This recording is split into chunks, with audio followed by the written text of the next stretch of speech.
Hi. Has your agent talked to you about looking outside of the box and structuring an offer? For example, one piece of the pie would be, has your agent ever brought up, should I waive my financing? What does that mean to you? Well, today we're going to talk about a couple of tips and give you the pros and cons of what it means to waive your financing contingency. You have two offers. One for $400,000 that has a financing contingency. So that means, hey seller, here's my $400,000 offer, and if I don't close, you get the earnest money. Unless I don't close because of my lender, then I get the earnest money. So seller, you're taking the risk.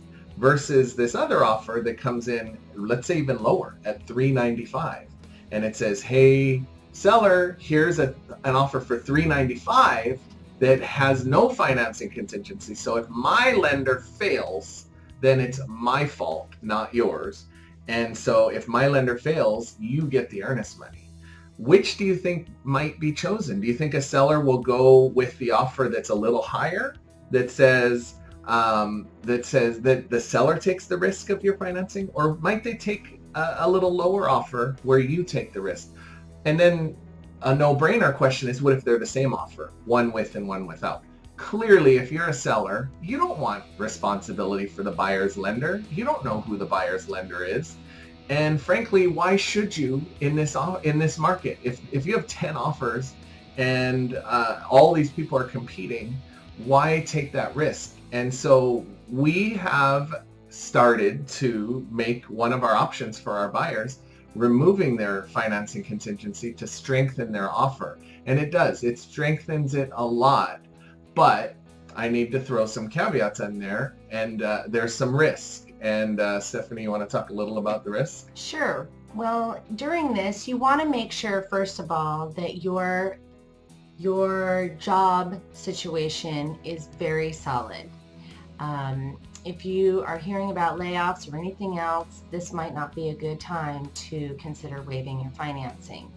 Another one is to have extra money set aside, because it's a very common thing right now where the appraisals are coming in lower than what the price of the home is selling for.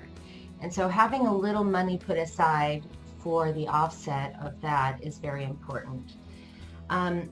Another one is working with your lender that you feel 150% confident with.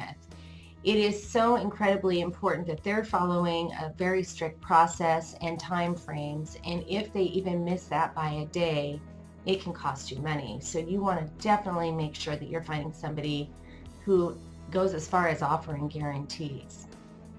Our lender that we use has $1,000 guarantee that if she doesn't close on time, she will pay $1,000, and I've never seen her pay the $1,000. Let's just put it that way. It's a pretty easy guarantee for her. But if you're waiving your financing, you better make sure your lender is solid, because I'm going to say other lenders probably 30% of the time don't close in time. And so if you have no contingency built in, the seller has no duty to extend the closing to give your lender time. The seller could just say, oh, you didn't close on time, I'll take your earnest money, thank you. So it's something to be careful of. There's a lot of little nuance with this that we could never go into on video, but we definitely have a check sheet that we go through with you when deciding if this is a good tactic. And I can promise you, it moves you from the middle of the pack to up there with the cash offer buyers, because all of a sudden it's not the seller's problem. If you don't get financing, it's yours. So give us a call. Thank you for joining us for our Real Pro Buyer Tip, and we look forward to speaking with you soon.